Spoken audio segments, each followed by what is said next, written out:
But we can't allow people to get sick, and we can't have our youth be so affected. And I'm hearing it, and that's how the First Lady got involved. And she's got a son together that is a beautiful young man, and she feels very, very strongly about it. She's seen it. We're both reading it.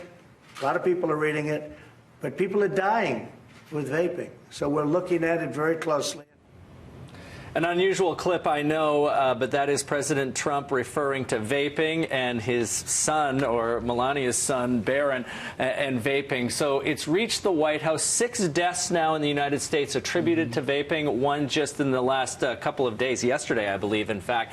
Most of them young people. This most recent death is someone in their 50s, I believe. But we're so concerned now and fortunately finally aware of what's happening with vaping and how it can affect us. We are joined by Elizabeth Saywick, the director of the School of Nursing at UBC. Thanks for coming in, Elizabeth, My pleasure. Talking to us about this very important subject. What do we know now or think we know about vaping and how it affects us compared to what we knew when it first came out, what, 10 years ago?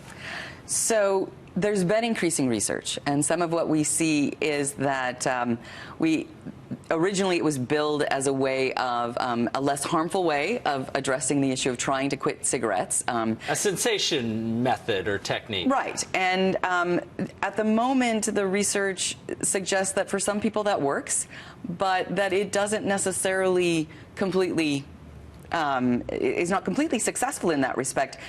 In part, it's important to remember that, like tobacco, e-cigarettes are a nicotine delivery system. Sure. You know, they essentially provide steam instead of smoke.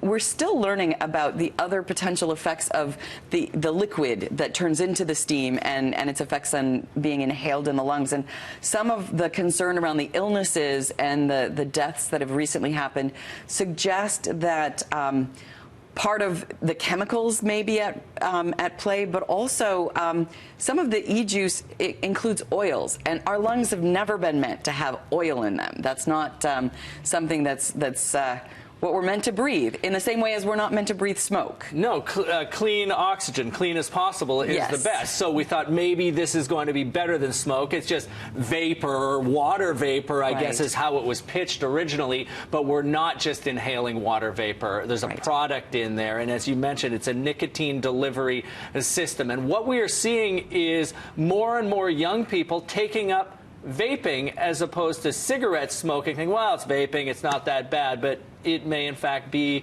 potentially for young people worse in a quicker period of time.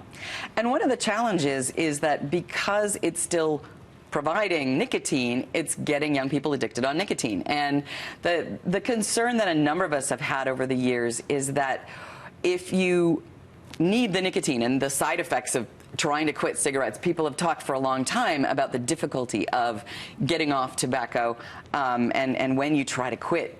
But if you're addicted to nicotine and your vape stick battery dies or you can't find any of the e-juice, then what are you going to do to get that nicotine fix? We're concerned that young people will, even if they don't start with tobacco, they may end up smoking cigarettes as part of that process. And certainly we see 5 years ago, in the BC Adolescent Health Survey, which is a survey of grades 7 to 12 across the province, we saw that among those who have ever tried cigarettes, just a small percentage, about 13%, used e-cigarettes in the past month.